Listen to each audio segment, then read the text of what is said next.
신문이야기 돌직구쇼에 오신 여러분 반갑습니다. 저는 신문 읽어주는 남자 김민입니다. 청명한 가을 하늘 아래 요즘 참 기분 좋은 아침 날씨들이 계속되고 있습니다. 오늘 돌직구쇼도 기분 좋게 시작하시죠. 오늘자 조간 신문들이 어떤 기사와 사진에 주목했는지 지금부터 저와 함께 하시죠. 먼저 동아일보입니다. 동아일보 8면 종합면에 실린 사진을 먼저 소개해드리겠습니다. 서울시립미술관 기획전에 걸린 리포트 미 대사 테러 옹호 그림, 홍성담 작가의 이 그림인데 리포트 대사를 칼로 위해하는 그런 장면을 그림으로 그렸는데 서울시립미술관에 전시된 사연이 도대체 무엇인지 잠시 후 저희 돌직구쇼에서 오늘 자세하게 요목조목 짚어드리겠습니다. 다음 신문입니다. 이번엔 한국일보입니다. 한국일보 사진입니다. 박근혜 대통령이 오랜만에 정치적 고향 대구를 찾았습니다. 박 대통령이 문화재 청정과 신라 왕궁토로 추정되는 경북 경주시 인왕동 월설 발굴 현장도 방문을 했는데 월성 발굴 조사 신라 왕 핵심 유적의 복원 정비 사업의 일환입니다. 그런데 박근혜 대통령이 이 대구를 찾아서 여러 가지 기념행사를 가졌는데 대구 국회의원들 한 명도 안 불렀다고 합니다. 그 이유는 무엇일지 잠시 후 전해드립니다. 다음 신문입니다. 이번엔 조선일보입니다. 사진 제목은 두 여자의 운명입니다. 같은 곳에 분명히 있건만 두 여자의 운명이 너무나도 달라졌습니다. 그리스 북동부 레스보스 섬에서 아테네 피레우스 항구 도시에 도착한 한 아프가니스탄 난민이 길가에 앉아서 어린아이에게 젖을 물리고 있는 장면과 그 옆으로 선글라스는 백인 여성이 명품 가방과 쇼핑백을 든 채 트렁크를 끌고 길을 걷고 있는 이 모습이 바로 오늘 난민들이 몰리고 있는 유럽의 현실입니다. 잠시 후 관련 내용 전해드리죠. 다음 신문입니다. 이번엔 경향신문입니다.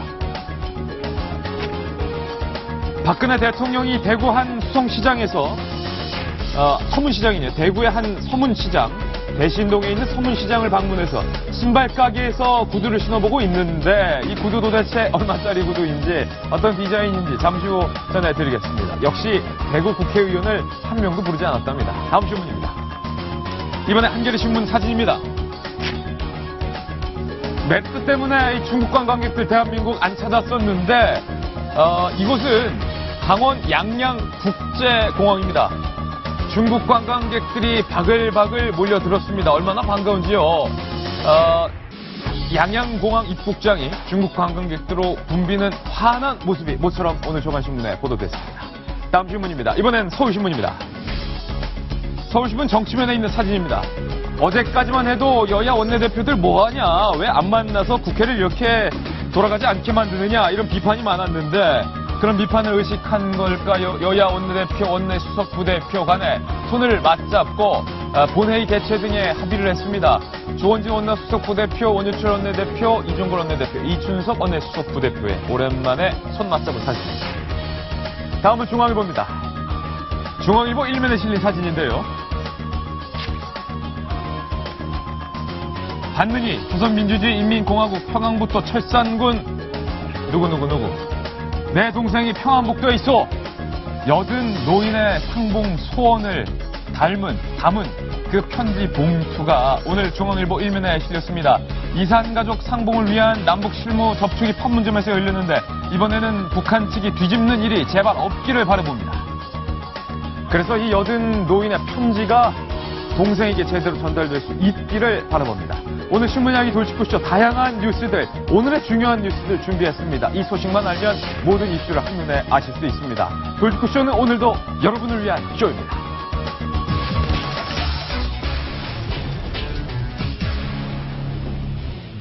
네, 청명한 가을 하늘 펼쳐지고 있는 가운데 오늘 돌직구쇼 바로 시작하겠습니다. 저희가 만든 돌직구 신문의 첫 번째 헤드라인 뉴스부터 살펴보시죠. 오늘 돌직구 신문의 첫 번째 기사는 바로 이겁니다. 박근혜 대통령 대구 방문은 정치적인 시그널이냐? 이 도대체 무슨 말일까? 대통령이 되면은 고향 방문도 참 신경 쓸 수밖에 없을 것 같다는 생각도 드는데 박근혜 대통령이 왔는데 의례적으로 대구 국회의원들 일렬 경대로 집합해야 되는 거 아닙니까? 임수현 변호사님. 네, 그래왔죠. 예. 늘 호위무사처럼 주변에 싹 있고 예. 앞에 이렇게 안내해드리고 뭔가 카메라에 같이 비추려고 늘 애를 써왔죠. 네. 근데 이번에는 그런 모습의 의원들이 아무도 없었다라는 거예요. 그래서 어떻게 된 거냐 하면 지금 조선일보를 소개해드리겠습니다. 방중 외교 이후에 첫 지방 일정으로 꼽은 게 바로 자신의 정치적 고향인 대구를 방문한 것이었는데요. 대구에 아침 7시에 이제 서울에서 아침 7시에 출발해서 대구에 하루 종일 계셨다는 거예요. 근데 하루 종일 계시는데도 대구 지역의 새누리당 의원은 단 한 명도 참석치 않아서 이게 웬일인가 하는 해석을 낳았다라고 합니다. 한 명도 참석을 안 했다? 네. 대구 지역의 대구 지역의 국회의원은 12명인데 네. 모두 새누리당 의원입니다. 그러고 보니까 유승민 의원도 대구인데. 바로 그거죠. 바로 그거죠. 그래서 왜 아무도 안 왔느냐라고 물어봤더니 네.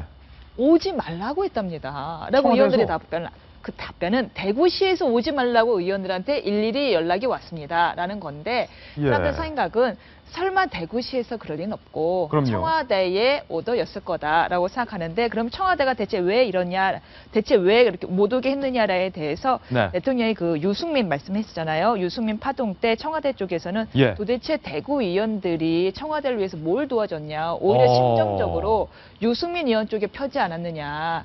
이렇게 된 거 그래 나도 너희들 못 도와주겠다. 약간 마음에 앙금이 남아있기 때문에 일부러 초청을 안 한 것 아니냐라는 해석을 했다라고 하는데 청와대 예. 쪽에서는 그렇지 않다. 경제 혁신을 위한 길이기 때문에 그냥 의원들이 오실 필요 없다라고 생각했을 뿐이다라고 예. 답변하셨다고 합니다. 예. 내가 국회의원 배지 너희들 내가 다 달아줬는데 유승민이랑 나랑 싸웠을 때 너희들 누구 뒤에 섰니? 유승민 뒤에 서지 않았니? 그리고선 이제 와서 대통령 지지율 50% 가까이 나오니까 대통령 일정에 동행하려고 해? 그거 용납 못한다. 쉽게 말하면 이런 해석인데 과연 이 해석이 맞는 건지 오늘 정치 전문가들과 함께 이야기 나눠볼 텐데요. 동아일보 논설위원이신 정성희 의원님. 만약에 이 말이 사실이라면 박근혜 대통령과 청와대 참모들은 소위 뒤끝 장렬 이런 셈인데 맞습니까? 어떻습니까? 근데 참모들이라기보다는 대통령이 예. 그런 여자들은 좀 그렇습니다. 한번 이렇게 마음에 딱 두면은 네. 절대 용서하지 않죠. 아, 정 의원도 그렇습니까? 좀 그런 편입니다. 아, 그렇군요. 예. 그래서 아마 그 같이 가는 것이 이제 불편했을 거고요. 또 네. 그 이외에는 대통령이 엄청난 자신감이 있을 것 같습니다. 어. 지금까지 대통령이 서문시장을 이번 말고도 3번을 방문했었는데요. 예.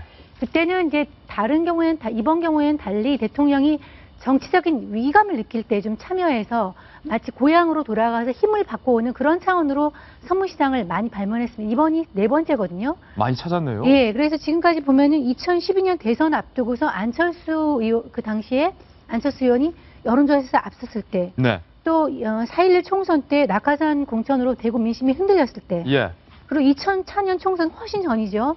탄핵 여풍을 맞았을 때 노무현 대통령 그때도 방문을 했었습니다. 예. 그때는 정치적으로 이렇게 위기가 왔을 때 힘을 받는 차원이었는데 이번에는 자신감을 바탕으로 너희들 대구 출신 의원들 필요 없다. 예. 나 혼자도 다 감당할 수 있다. 예. 그런 식으로 하는 그런 마음으로 간 것 같고 사실 저 반응을 보십시오. 정말 마치 금이환영을 한 것 같은 그런 예. 느낌이고 저 시장 상인들도 굉장히 환영을 하거든요. 예. 그러니까 경제 살리기라는 뜻도 있지만은 대통령 이번에는 자신감을 바탕으로 제2의 어떤 집권 후반기에 어떤 정치적인 동력을 얻기 위한 네. 힘을 받기 위한 그런 차원으로 방문하신 것 같습니다. 박근혜 대통령에게 있어서 대구 그리고 서문시장은 상징적인 의미가 큽니다. 정성희 위원이 말씀하셨던 것처럼 정치적 고향에서 힘을 재충전할 때 파이팅이 떨어질 때 파이팅을 받을 수 있는 곳이 바로 저 서문시장인데 파크네 대통령의 서문시장 방문에 이 동행했던 청와대 출입기자와 이야기를 나눴었는데 서문시장 시장 상인들이 대통령이 힘내십시오 환영합니다 화이팅 현수막을 걸고 거의 박유진 전 대변인 네. 교황 행차하 듯한 그런 열렬한 반응을 보였다는데 그 뒤엔 대통령이 자신감이 있다.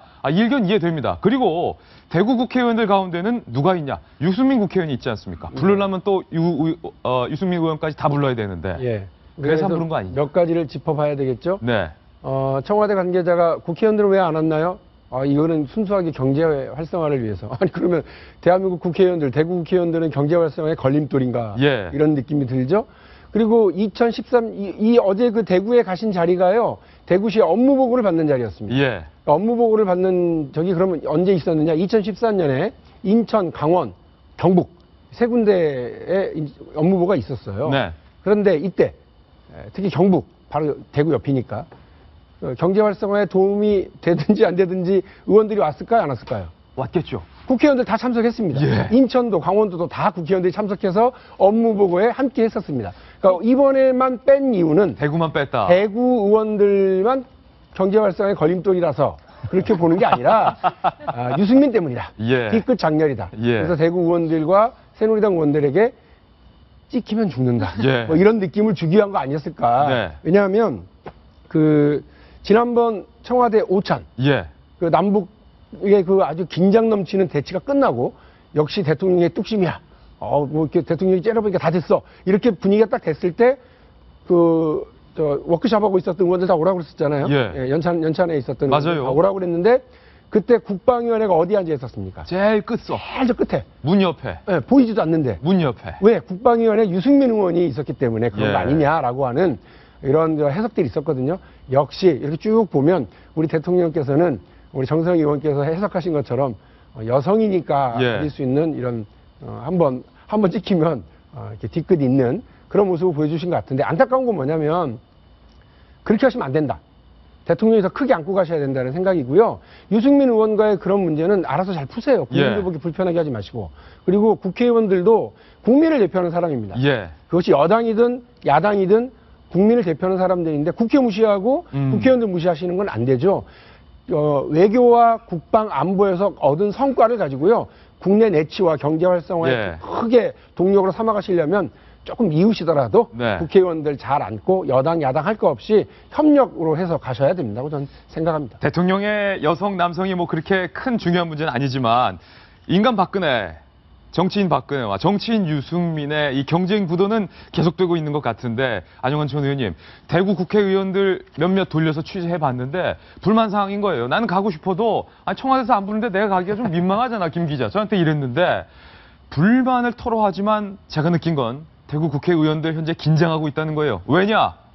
차가운 계절이 돌아오고 있습니다. 곧 있으면 선거인데 선거의 여왕 눈밖에 나면 국회의원 배지 또 달아야 되는데 이거 어떡합니까? 아니 뭐 일단 대통령은 선거에 개입할 수 없습니다. 예. 개입한 순간 야당에서 탄핵이 들어올 테기 때문에. 네. 두 번째, 유승민 의원은 박 대통령의 라이벌이 아니죠. 라이벌이 안 된다. 그건 상대가 되는 그런 게임이 아니고요. 예. 어찌됐든 박 대통령의 정치적 고향, 박 대통령은 대한민국 지분의 30%는 항상 가지고 있는 분입니다. 네. 현존하는 정치인 가운데서 유일한 정치인이죠. 뭐 이제는 정치의 영역을 좀 떠났다고 할 수 있지만은 과거 DJ가 호남 지역에서 고 김대중 대통령이 누렸던 압도적인 지지를 사실 박근혜 대통령 지금 대구 경북 TK에 누리고 있습니다. 예. 박근혜 대통령 지금 가면 스타입니다. 사실 저런 지역에서 마치 스타를 보듯이 사진 찍고 막수하고자 하는 그런 모습을 볼 수 있는데 그 지역에서 현역 의원들이 나타나지 않았다. 그 해석은 뭐 지금 여러분들이 여러 해석을 주셨는데 맞는 것 같기도 하고 참 틀린 것 같기도 합니다. 예. 그런데 그 해석을 다 또 안고 가는 것이 박근혜 대통령의 몫입니다. 정치인이기 때문에. 네. 정치인은 일반인들의 해석까지 다 안고 가는 게 정치인의 몫입니다. 그래서 어찌됐든 오지 못한 의원들은 굉장히 속 쓰렸을 수밖에 없습니다.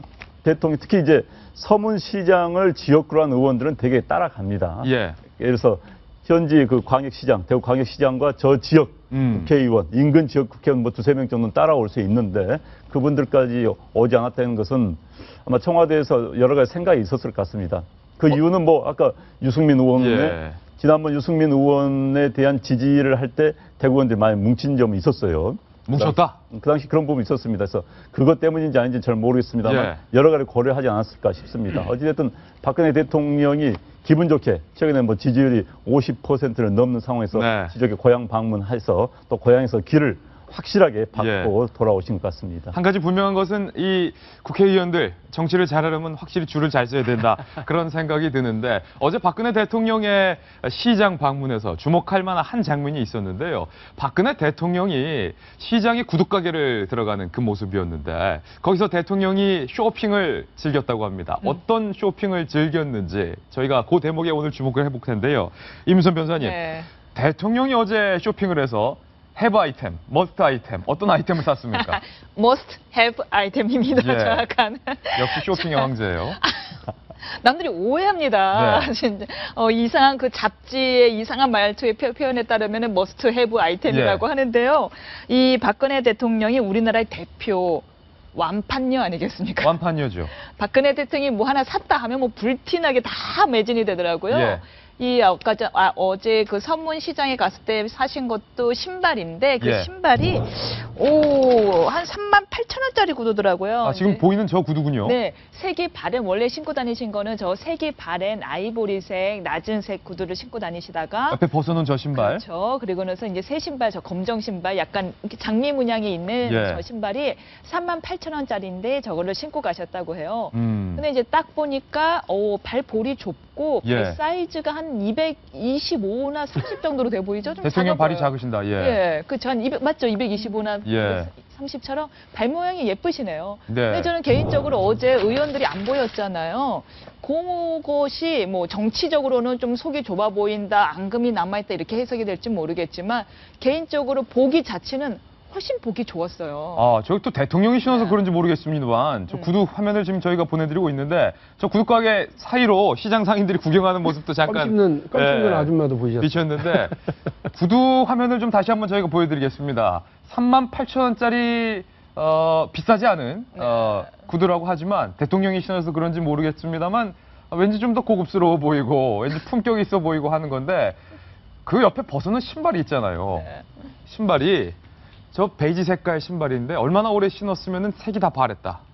좀 많이 달아있다. 이런 모습도 보이는데 박근혜 대통령의 검소한 성품이 저기서도 좀 보인다. 어떻습니까, 정성희 위원님? 저 신발을 어디서 본 것 같은데요. 벗어놓은 구두를 옛날에 가뭄 현장 갈 때 네. 우리 박용진 대변인이 하얀색 신발을 입고 와서 이게 가뭄 현장 극복하는데 좀 맞지 않지 부적절하다. 않냐, 부적절하지 않냐 했는데 그 신발 같아요. 굉장히 그 대통령이 현장을 방문할 때 완전히 운동화처럼 이렇게 완전히 캐주얼하진 않고 약간의 구두 스타일도 들어있는 그런 건데 제 느낌으로는 대통령이 현장을 방문할 때 많이 봤던 운동화 같습니다. 굉장히 예. 오래 신으신 것 같아요. 근데 아쉬운 게 아까 서문시장 나올 때 모습이 화면에 잠깐 나왔는데 그때는 새로 산 구두를 안 신고 원래 신던 구두를 다시 신고 나오셨더라고요. 네. 아마 이제 새로 산 구두가 발이 불편할 수가 있으니까 들고 나오시고 계속 신고 다니시기는 신발을 신고 다니셨나 봐요. 네, 박근혜 대통령이 38,000원짜리 구두를 사는 모습 저희가 보내드렸는데 박 대통령의 이 소박한 쇼핑 습관은 이 비단 구두뿐이 아닙니다. 그래서 준비했습니다. 박근혜 대통령의 머스트 헤브 아이템 함께 보시죠. 박근혜 대통령의 잇 아이템, 이른바 완판녀. 대통령이 신거나 입으면 다 팔려? 그래서 성공하고 싶으면 대통령에게 입혀라. 뭐 이런 얘기도 나오는데 중요한 점은 가격이 비싸지 않다는 것. 하나하나 살펴보겠습니다. 또 제가 박근혜 대통령 2년 전 당선된 직후 인수위를 출입하는 인수위 출입 기자였기 때문에 대통령의 머스트 아이템은 제가 또 줄줄이 꿰고 있습니다만 정성희 위원께 좀 양보하겠습니다. 첫 번째, 대통령의 손지갑. 이거 유명했었는데 이것도 완판됐었습니까, 당시에? 그렇습니다. 그 당일날 이거가 눈에 잡힌 것을 보고 이게 가격이 4,000원짜리 처음으로 된 지갑이거든요. 시장에서 물건을 사고 할 때 우연히 잡힌 거예요. 그래서 사람들이 무슨 제품이냐 하고 네티즌들이 금방 알아냈고요. 예. 전화를 했는데 그날 뭐 물건이 다 나갔고요. 그리고 한 달 가까이 예매가 다 예약이 되차서 못 받았는데 저도 한 달 있다가 선물 받았습니다. 이거 받았어요? 예. 이 색깔은 다른 건데 예. 이게 바로 그거예요 하면서 누군가가 선물하는 걸 받았는데 대통령 손지갑. 예, 근데 이제 저도 깜짝 놀랐어요. 굉장히 고급스럽지만 가격은 싸고 또 이렇게 우연히 나온 걸로 봐서 대통령이 평소에 계속 사용했던 것이거든요. 그런데 이렇게 저렴하고 우리의 전통 문양을 모티브로 한 그런 지갑이었습니다. 예, 대통령의 저 4,000원짜리 손지갑 사연이 알려지면서 당시 대통령의 인기가 더 올라갔습니다. 두 번째, 이거 어디서 많이 봤던 선글라스인데 얼마 전 중국 전승절 열병식 때 박근혜 대통령이 이 선글라스를 쓰고 천안문 성루 위에서 열병식을 관람했던 이 선글라스, 이거 국산이었네요. 메이드 인 대구. 오늘 아침에 우리 동아일보 신현수 노설위원이 쓴 기사를 좀 소개를 시켜드릴까 했는데 행설수설. 네, 예. 행설수설인데요. 대통령의 선글라스 애국 마케팅. 저도 어저께 신현수 의원이 쓰는 걸 보면서 알았는데 예. 이것이 국산 제품이고요. 국산 제품에 대구에 있는 안경테하고 선글라스 제조업체인 시선 이름이 그 브랜드 이름이 시선입니다. 예. 시선이라는 제품에 아마 기자들이 하도 모르니까 청와대에서 확인을 한 것 같아요. 그랬더니 이 시선에서 나온 제품인데 이 디자인이요. 세계 3대 디자인 공모전 가운데 하나인 독일 레드 닷 어워드에서 상을 받은 모델이라고 합니다. 그렇군요. 그래서 대통령이 우리가 유독 혼자 선글라스를 끼고 앉아 계셨잖아요.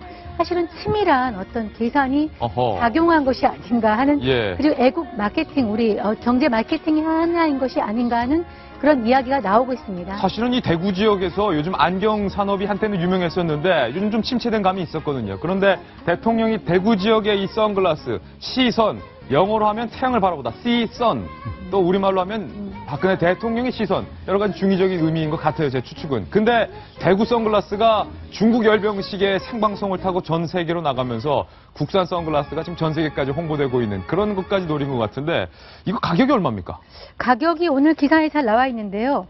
대통령이 착용한 이 가격 정확하게 17만 8천 원입니다. 17만 8천 원. 수입 선글라스 사실은 몇십만 원 하는데 상당히 소박한 대통령의 선글라스. 세 번째 대통령의 이 아이템인데 요거예요. 제가 대통령 당선된 직후 인수위에 출근을 할 때마다 이 처음 보는 가방을 사서 들고 난. 그래서 대통령 쇼핑했네. 백 샀어. 인수위 기자들이 저거 유명한 거 아니야? 몇 천만 원짜리 아니야? 이랬었는데 이것도 그때 국내산인 걸로 그럼 밝혀졌죠. 우리 기자들 대단해요. 저는 이거 보고서 네. 어느 제품인지 전혀 모르겠거든요. 예. 다음날 바로 제품과 브랜드명, 가격까지 바로 다 공개가 되더라고요. 이거는 이제 사실 이런 디자인으로 뭐 프랑스의 모 제품 하면 1,000만 원이 넘는다. 네. 이게 그 타조로 만든 제품인데요. 이거는 국산 제품이었고요. 100만 원대가 안 된다고 들었습니다. 그래서 네. 이것도 역시 완판이 됐다고 하고요. 완판이 됐다고 하고 그날 이곳을 파는 그 백화점에서는 그날 다 동의나고 예. 그다음에 한 달간 물건이 거의 안 들어왔다고 하는. 예. 요즘은 잘 일종의 서류 가방인데 대통령이 안 들고 다니는 것 같더라고요. 예, 그렇다면 어제 그 대구의 한 시장에서 샀던 그 3만 8천 원짜리 검은 장미, 블랙 로즈 슈즈.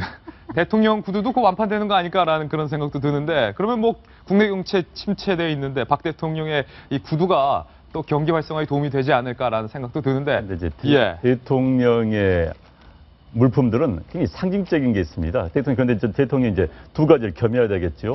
저는 재래시장 가가지고 3만 8천 원짜리 서민들이 사는 것을 신고 나는 서민들이 여러분과 같이 가는 그런 정치인이고 그런 대통령이다. 그런 이제 그 동일체적인 것을 보여줄 필요가 있지만 또 가끔 해외 나갈 때는 국내 명품, 한국산 메이드 인 코리아 명품을 예. 가지고 와서 해외 그게 중요한 광고 수단이 되거든요. 네. 그렇잖아요. 네, 펑리안이 시진핑의 부인이 해외 갈 때는 반드시 중국 디자이너가 만든 옷을 입고 갑니다. 그래서 중국의 패션이 이 정도 단계 올랐다는 보여주기 위해서 일부러 나가는 거거든요. 그래서 대통령도 해외 나가실 때는 아마 이제 선글라스도 겠는데 옷 같은 경우도 한국의 최고 패션 디자이너가 만든 가격과 상관이 없이 그래서 대통령 자체가 홍보 대사인 겁니다. 예. 해외 나갔을 때. 그래서 이제 전번 얼마 전에 그 어떤 칼럼 보니까 대통령이 좀 치마를 입고 가라 이런 칼럼입니다. 넌 그건 동의하진 않습니다. 동의하진 않습니다만 그 취지는 대통령이 한국의 옷을 알리기 위해서는 좀 예. 다양하게 입어라 이런 취지로 그 쓴 칼럼을 봤어요. 그렇지만 그건 저는 또 동의합니다. 대통령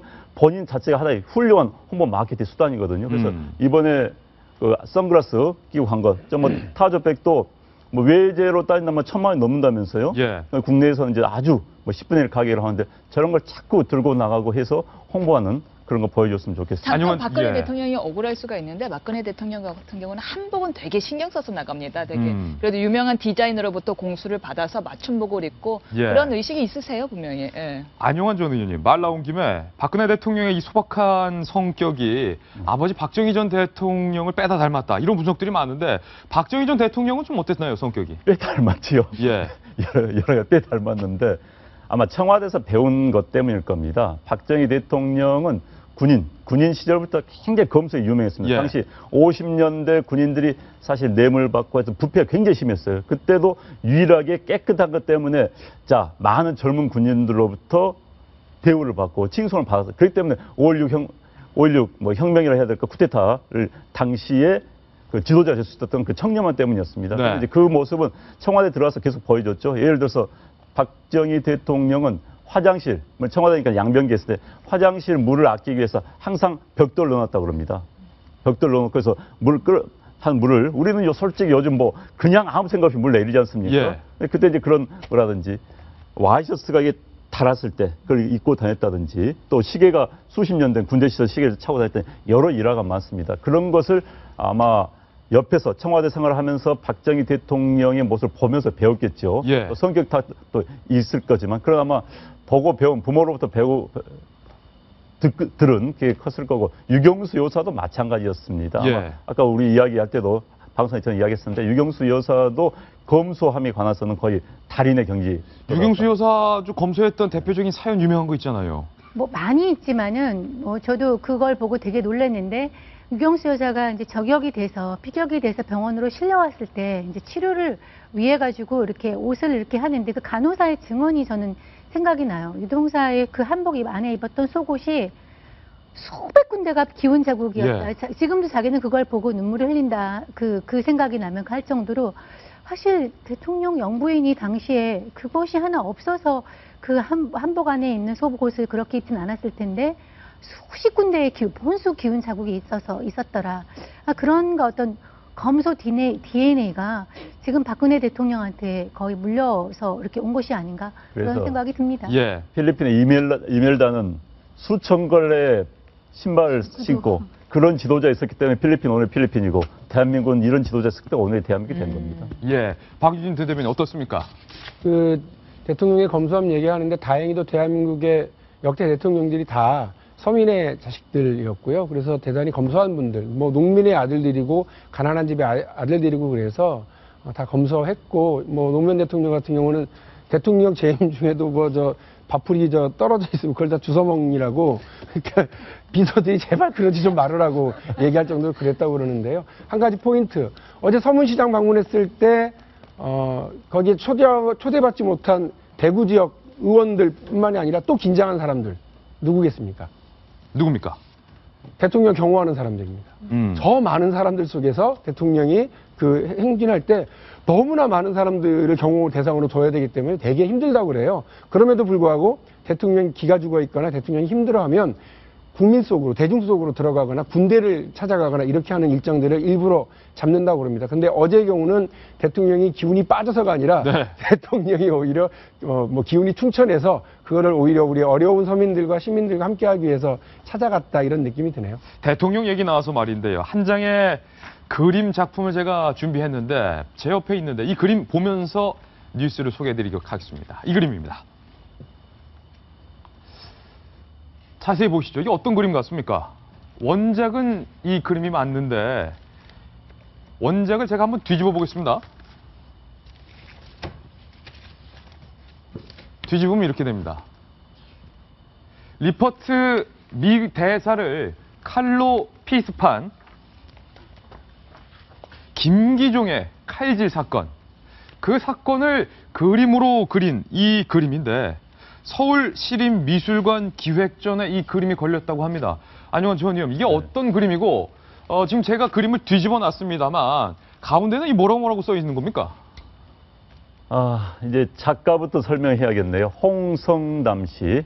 아마 시청자 여러분들께서 기억하실지 모르겠습니다만 과거 광주 비엔날레에서 박근혜 대통령을 암탉으로 묘사해 그리면서 세월 5월이라는 그림으로 예. 박근혜 대통령을 비하한 모습이 나타나서 상당히 논란을 불러일으켰던 그 작가가 서울시립미술관에 또 그림을 내걸었습니다. 그런데 이번에는 이제 리포트 미 대사를 김기종 씨가 칼로 찌르는 상당히 좀 썸뜻한 모습인데 찌르는 모습과 함께 가운데다 자기의 생각을 실었습니다. 예. 그 글을 제가 잠시 읽어드리면 자, 미국의 전시 작전권을 바치고 서울 한복판에 외국 군대의 병영이 존재하는 것을 보면 일제강점기 때나 지금이나 달라진 것이 별로 없어 보인다. 그러니까 김기종을 말한 거죠. 그는 칼질로서 자신의 절망감을 표현했다. 이런 식으로 본인의 그 생각을 굉장히 거센 표현으로 걸었습니다. 그래서 김기종을 굉장히 옹호하는 그림이에요. 그렇지요. 반미 성향을 드러내면서 그래서 저게 미술 작품인지 아닌지는 논란이 많이 일어나고 있습니다. 그래서 이에 대해서 이제 미술 내에서도 예술과 표현의 자유를 특권으로 착각한 작가의 무책임함이 안타깝다는 비판이 나오고 있습니다.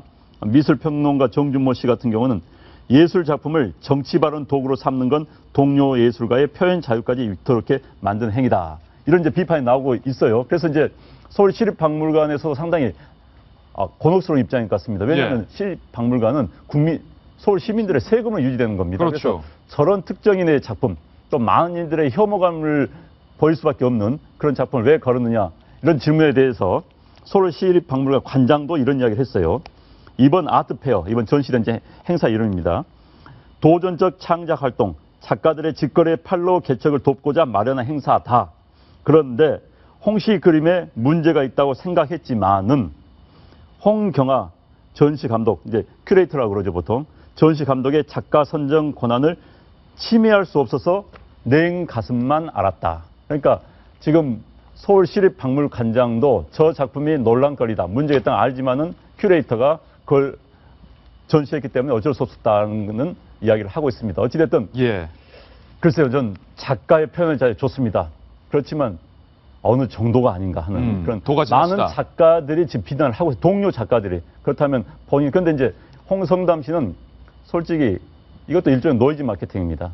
노이즈 마케팅을 여기까지 온 작가가 아닌가 하는 생각이 문득 다시 한번 듭니다. 논란이 됐었던 홍성담 작가의 작품 세월 5월, 이 작품을 저희가 준비해봤는데 이 작품도 좀 소개를 해드리겠습니다. 박근혜 대통령을 붉은 암탉에 비유를 해서 이 4.15 때의 사건을 그림으로 그렸는데요. 당시에 논란이 많이 됐던 작품인데요. 직접 한번 살펴보시죠. 네, 좀 자세히 보시면요. 박근혜 대통령의 얼굴이 있고 맞은편에 이 붉은 닭의 얼굴도 지금 나란히 그려져 있는데 박근혜 대통령을 암탉에 비유했던 그런 세월 5월이라는 그런 작품입니다.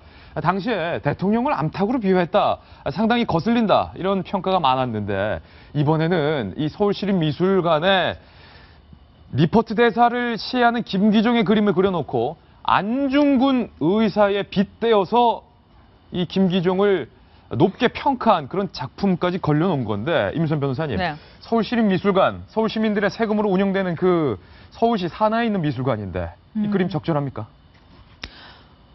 저는 뭐 표현의 자유와 예술의 자유는 최대한 많이 보장되어야 된다라고 생각하는 입장이거든요. 근데 이제 표현의 자유를 주장하면서 저런 그림을 그리셨으니까 대신 그에 대한 비판의 자유 또한 우리에게 있는 거고. 그렇죠. 그럼 홍 작가 역시도 우리에 대한 비판의 작가, 어떤 사안에 대해서 저렇게 날카로운 칼날을 들이댔다면은 거기 그 그림에 대한 날카로운 칼날로 비판하는 것 또한 받아들일 여유가 있을 거라고 생각하고 말씀을 드리고 싶어요. 뭐냐, 일단은 그림이 저는 어떤 메시지를 전달하는지는 알겠습니다. 그 메시지에 찬성하진 않아요. 전형적인 주사파적인 반미사상적인 메시지긴 하지만 그 메시지에 찬성하진 않지만 어떤 메시지를 전달할지를 알겠어요. 너무 직접적이고 불쾌한 방식으로 전달해요. 불쾌하다. 직접적이고 불쾌한 방식이고 약간의 신문의 만평 수준의 그림인 것이고 별로 아름다운 그림으로 보여지기는 저는 쉽지 않다. 이런 그림을 서울시립에서 근데 그리는 거야 보니까 작가의 마음인데 이거를 왜 서울시립에서 굳이 전시까지 선택을 했을까? 그 심미안이 조금 의심스럽네요.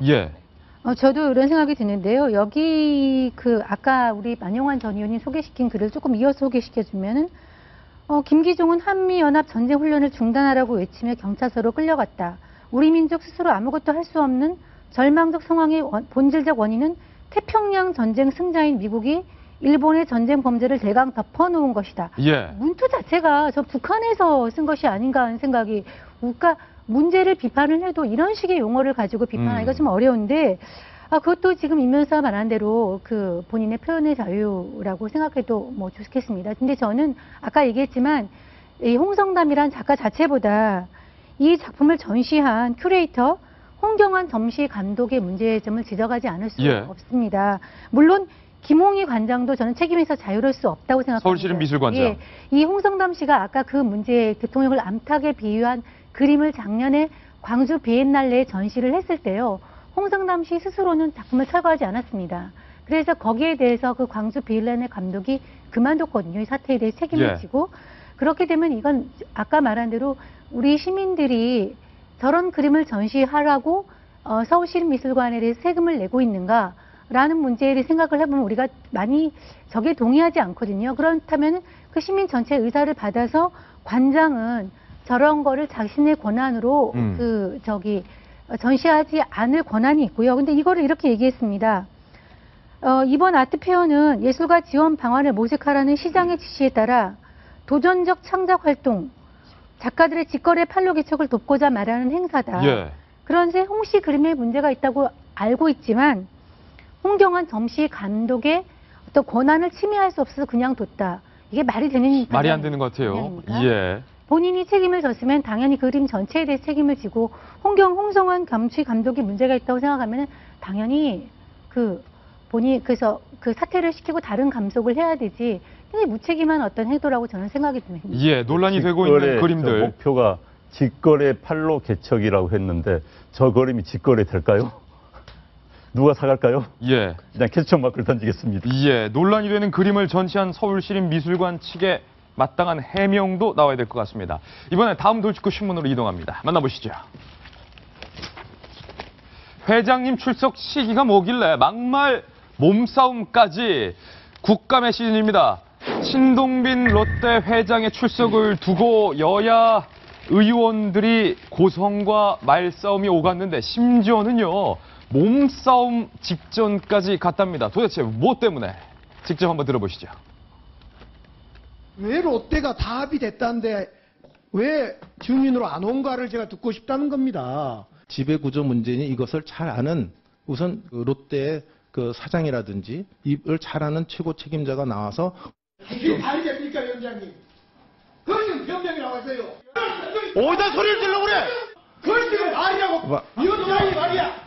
의사지 안 되는 야! 엉겨주고 아무리 얘기를 할래? 반말을 해도 되나한테?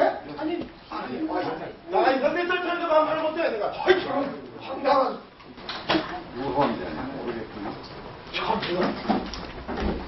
모르겠네, 정말.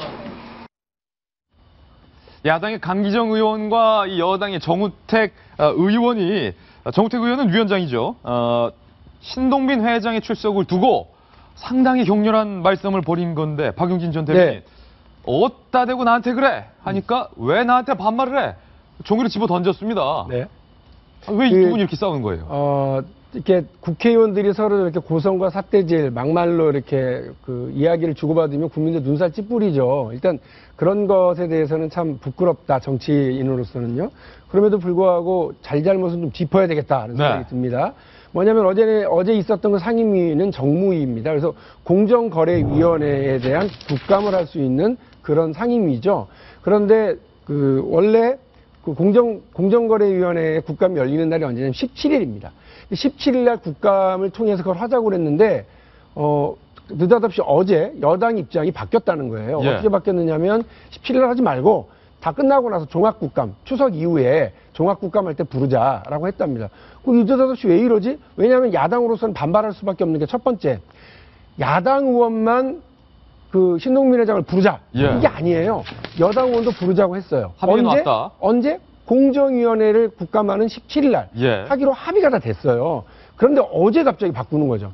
근데 뭐 우리 안영환 전 의원은 국회의원 하셨으니까 더 잘 아실 텐데, 그 해당 관련 피감기관을 국감하는 날에 집중해서 하지요. 그리고 그때 증인을 부르는 게 맞고, 그때 출석하지 않았을 때를 대비해서 예비적으로 날짜를 잡아놓은 걸 종합국감 네. 다시 부르기 위해서, 혹은 말 그대로 전체 종합하기 위한 그런 국감으로 예비적으로 잡아놓은 거기 때문에 김 빠지고 파장되는 그날 부르자는 건 말이 안 된다. 그러니까 여당 쪽 입장은 뭐냐면 좀 우습습니다. 신동빈 회장이 언어적으로 문제가 있다. 한국말을 잘 못하니까. 한국말을 잘 못해 더. 예. 그래서 신동빈 회장이 아니라 관련 사항을 잘 알고 설명 잘 할 수 있는 사장을 불러서 먼저 듣고 무슨 질문이 나왔는지 정리해서 예. 종합국감 때 부르자고 하니까 이거 완전히 감싸고 도는 거 아니냐. 여당에서도 처음에 17일 날 공정위원회 관련된 피감기관을 할 때 하자고 해놓고 왜 갑자기 입장 바꾸냐. 이랬더니 이제 정우택 위원장 얘기는 아니 지금 내 얘기가 아니라 여당 입장이 그렇다고 이 사람아 이러면서 예. 서로 이제 막 그 고성이 오고 간 거죠. 그런데 강기정 의원이 약간 이제 성격이 다혈질인 측면이 있어서 말도 되지 않는다라고 예. 강하게 어필을 하다 보니까 저렇게 가긴 했습니다만, 야당으로서는 온 국민이 재벌에 대해서 저렇게 제대로 짚어보자, 개혁을 위한 첫걸음을 좀 가보자라고 하는 그걸 받아서 국회에서 일을 해야 되는데 그거를 못하게 하고 입장을 바꾸니까 답답해서 그랬던 것 아닌가 하는 생각이 듭니다. 강기정 의원이 일단 왜 나한테 반말해 이렇게 말했는데 오죽하면 정우택 그러겠습니까? 위원장이 나이가 10살이 많죠? 나이는 잘 모르겠습니다. 예. 정우택 위원장이 10살이 많은데 아, 그래요? 10살 많은 위원장한테 그렇게 막 들이대도 되나 이런 생각도 들고 또 정우택 위원장도 10살 많다고 반말하시면 어떡해요? 그러니까 10살이 어려도 이렇게 둘이 똑같은 것 같은데 어떻습니까? 일단은 국회 상임위에서 이런 의원들이 있습니다. 예. 국회 이제 취재하는 카메라 그 대수가 16개 상임을 다 커버를 못해요. 그러면 시간별로 들어옵니다. 어떤 의원들은 카메라가 들어온 순간 특히 야당 의원들 벌떡 일어납니다. 위원장 삿대질 하는 의원들 제가 많이 봤습니다. 예. 그래서 TV에 나오니까. 아마 강기정 의원은 지금 아마 정치적 계산법은 마이너스는 아니었을 겁니다. 지금 화면을 보면요. 지역구가 호남이기 때문에. 정우택 위원장석까지 가서 거의 몸싸움 직전까지 갔는데 물론 뒷사람들이 본인이 말렸어요. 의식하고 했는지 모르겠습니다만은 뭐 TV 오늘 나와서 강기정 의원은 어찌됐든 재벌에 반대하는 뭐 예. 재벌을 응징하는 뭐 정의 투사의 모습을 보여주는 아마 자기 지역에서 상당히 뭐 아마 뭔가 거뒀을 거라는 생각이 드는데 정우택 위원장도 안 지네요. 근데 보니까. 네, 문제는 지금 저는 지금 정부의 상황을 정확히 기사를만 보면 잘 모르겠어요. 예. 보통 그 정의 문제는 간사 사이에서 다 결정이 됩니다. 아마 저는 야당 간사하고 이야기가 충분히 진행되는 과정이었다는 느낌에 지금 김기식 간사가 일어나서 오히려 이쪽을 말려요. 오히려 같이 삿대질하지 않고 오히려 강기정 의원을 말리는 거 비춰볼 때 김기식 간사하고 여당 간사 사이에 그 문제가 논의하거나 결정이 된 상황이 아니었나 싶어요. 제 정황을 추측한데 아닐 수도 있지만 어찌됐든 그런 지금 말린 게 김기식 간사입니다. 지금 예. 간사가 보통 따지는 건데 간사가 오히려 말리고 저건 보냅니다. 말려야지 일단. 아니 그런데 어찌됐든 따질까 두 번째 두 사정이 있고 또 하나는 지금 이제 효율성의 문제인데 저는 매번 대한민국 국회 고질병 중에 하나가 매번 정기국회 때 되면 정의 문제도 없고 재벌 불러 오니 많이 하는 전쟁하는 거 정말 소모전입니다. 예. 사실 저는 우리 신동빈 회장이 중간에 나와도 아무 상관이 없어요. 말 어눌하게 한번 나와서 어눌하게 하면 시간만 때우기 때문에 의원들이 더 질문 못하고 들어가라고 그럽니다. 예. 그러니까 별 문제 되지 않아요. 그건 싸우는 의미가 없는 게임을 지금 하고 있는 겁니다. 종합 국감에 나오든 앞에 나오든 의미가 없어요. 재벌들이 나와서 특별한 이야기 한 줄 아십니까? 되게 나 모릅니다라고 합니다. 제가 잘 모르겠습니다. 실무진에서 한 일입니다. 그런데 국회는 검찰처럼 조사권이 없기 때문에 깊이 물어볼 수도 없고 예. 허위 증언했다면 이제 고발할 수 있지만 아직까지 고발한 경우가 거의 없습니다. 그렇기 때문에 저런 불필요한 것 가지고 국민들을 피곤하게 만들 필요는 없다. 이제 국회도 이건 좀 정리를 해야지 않을까 싶습니다. 팩트 하나만 바로 잡고 예. 제가 방송 바로 직전에 사실은 우리 김진 기자가 막 여기 와서 이제 신문 브리핑하기 직전까지 통화를 했던 사람이 예. 야당 간사 김기식 의원. 김기식 간사랑 통화했군요. 상황이 어땠습니까? 물어봤는데 이제 우리 안영환 전 의원은 추측컨대 여야 간사 간에 합의가 됐거나 이런 거 아니었을까 했는데 그렇진 않고요. 합의 안 됐다? 예, 합의는 안 됐고 어제 처음 그 상황을 듣고서 다들 이렇게 하고 있었는데 특히 이제 간사로서는 당연히 항의하고 어필을 해야 되는데 이제 강기정 의원이 먼저 이렇게 나가니까 예. 그건 그 상황은 말려야 됐던 상황인 거 맞는 것 같고요.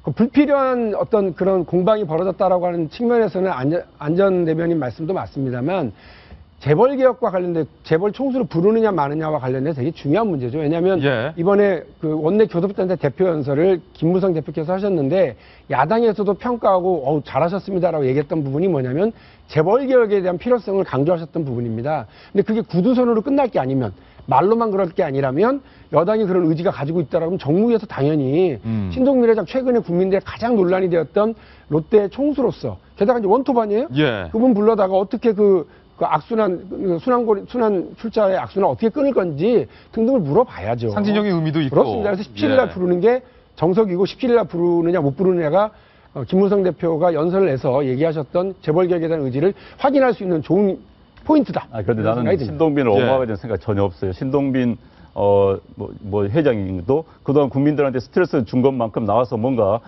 보여줘야 된다고 생각하는데 자, 신동빈을 혼내주기, 망신주기는 또 아니라고 봅니다. 그래서 지금 말도 어눌한 사람을 두 번까지 내보내고 할 필요가 있는가 난 그런 생각이에요. 한 번이면 정리되지 않을까 싶고 또 하나는 이 재벌들 가지고 나오니 많이 할 때 가장 즐기고 속된 말로 재미 보는 건 야당 의원들입니다. 예. 야당 의원들이 끄집어내려면 모든 재벌 이제 국회에 나와 있는 담당관이 인맥을 총동원해서 막고 로비합니다. 예. 그래서 뒷거래도 있습니다. 개별적인 단 아니지만 그래서 재벌 출석에 오고 당길 때는 가장 즐기는 건 야당 의원들이에요. 사실. 그러면 새누리당 야당 때 그렇게 하셨나요?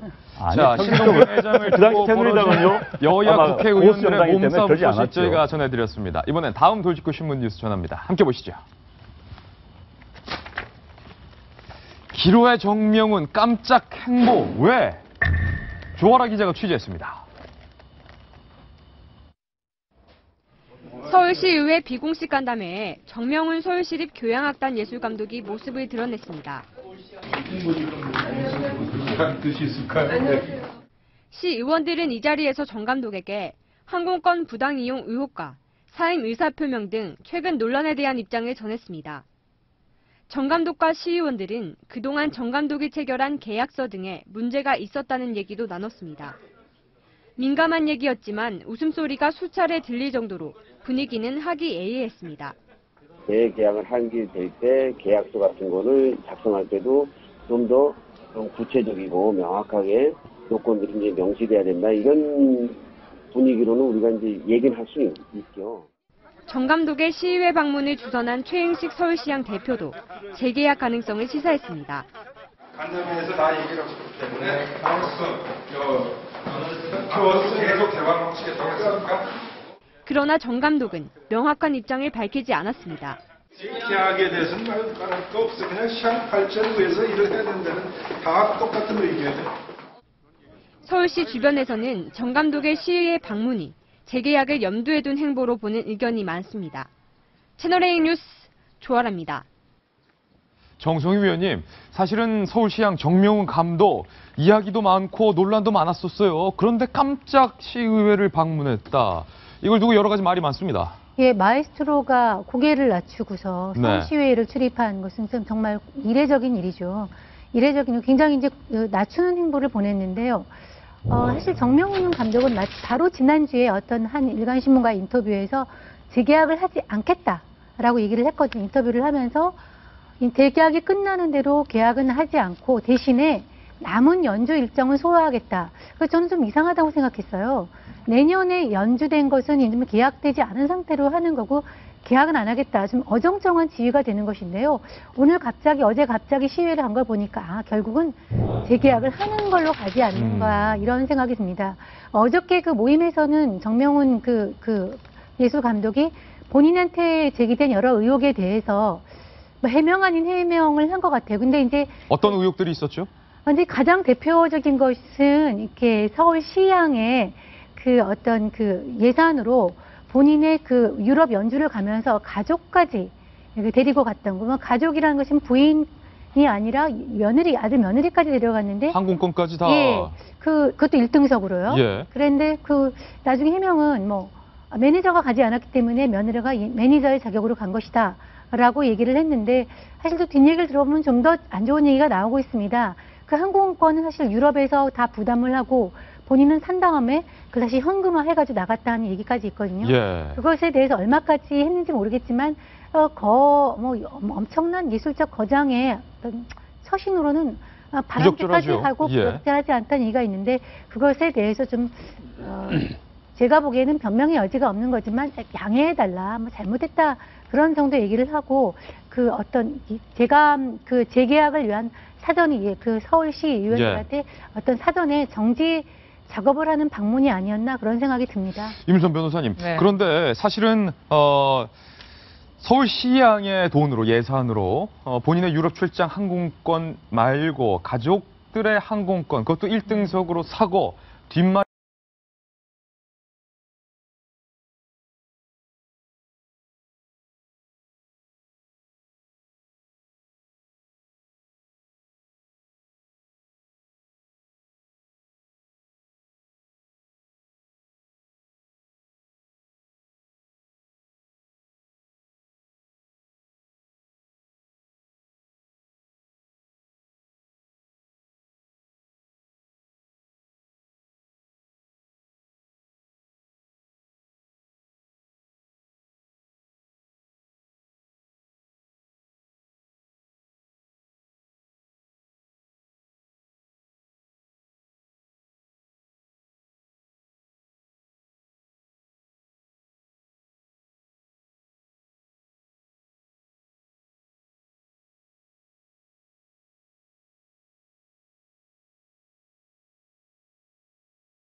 오늘의 피날레 기사는 바로 이 사진입니다. 어떤 사진인지 만나보시죠.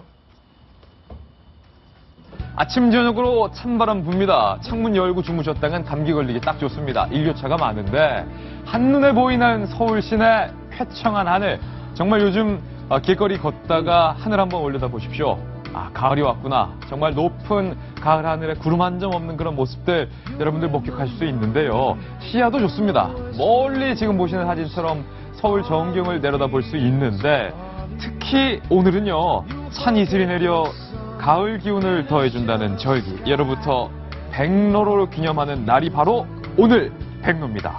뭉게구름이 두둥실 어제까지 떠올랐는데 오늘은 백로라 그런지 구름 한 점 없는 지금 여기 저희 오픈 스튜디오에서 광화문 하늘까지 볼 수 있는데 당분간 이 청명한 하늘은 계속된다고 하니까 하늘이 좋으면 기분도 좋습니다. 하늘을 한번 쳐다보시는 그런 여유도 발휘하면 좋을 것 같아요. 아침에 출근할 때 보니까 광화문 누각이 날아가는 것 같더라고요. 그래서 사진 찍어서 아까 우리끼리 보는 카톡방에다 올렸잖아요. 맞아요. 정말 기분 좋은 날. 한창 가을이에요.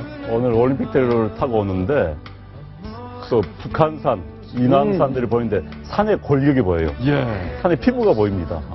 정말 상쾌한 날이었습니다. 이렇게 기분 좋은 가을 하늘 한번 보시면서 삶의 여유를 찾으시라고 오늘의 피날레 기사로 제가 선택을 했습니다. 오늘 저희가 준비한 소식 다 전해드렸습니다. 저희는 내일 아침 9시에도 청명한 가을 하늘과 함께 기분 좋은 소식 갖고 돌아오겠습니다. 오늘 하루는 분명 어제보다 더 나을 겁니다. 좋은 하루 되십시오. 고맙습니다. Feel her body rise when you kiss her mouth.